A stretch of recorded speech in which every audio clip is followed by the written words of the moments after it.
น้องสันชัยนอนกรนมากๆเลยนะคะกรนจนน้องได้ยินเสียงต้องเดินมาดูเนี่ยวันนี้น้องพาเขาพยายามที่จะเคลียร์ขนนะได้บางส่วนขนเขายาวเร็วมาก2 เดือนเองนะคะดูยาวพอยาวแบบนี้เวลาเราพาเขาฉี่อึเนี่ยมันก็จะมีการติดที่ขนแล้วการทำความสะอาดเนี่ยเราก็เช็ดด้วยผ้าเปียกแล้วก็ใช้สเปรย์สบู่แบบแห้งเนาะแบบของน้องหมาน้องแมวอ่ะมันก็จะมันหนองว่ามันไม่สะอาดอ่ะสุดท้ายเราก็ต้องเลือกวิธีที่ต้องพาเขาตัดขนเนี่ยอันนี้เขาร้องเนี่ยน้องก็ถ่ายไปนะ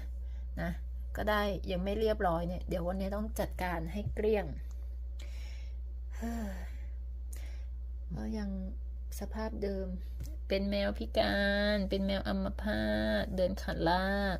อัมพฤกษ์อัมพาตนะปีครึ่งแล้วสิ้นเดือนเนี้ยเต็มปีครึ่งนะคะเห็นไอ้ข้างบ้านเจ้าของหมาก็ยังรับไม่ได้คือไม่สามารถให้อภัยได้เนาะพูดถึงแล้วนะมันก็ยังเลี้ยงหมาแบบเดิมๆนะ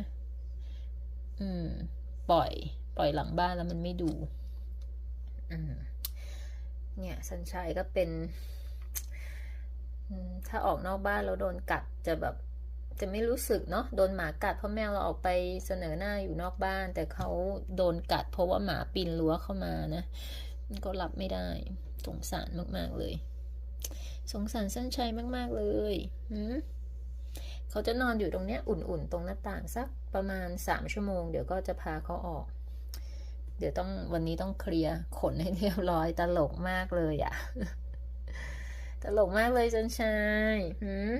ชันชัยนอนเดี๋ยวเลยเขากินอิ่มละกินอาหารเปียกอาหารเม็ดของเขานะก็นอนหนูก็ให้เขานอนอยู่ในเนี้ยแบบเนี้ยนะคะชีวิตแมวพิการ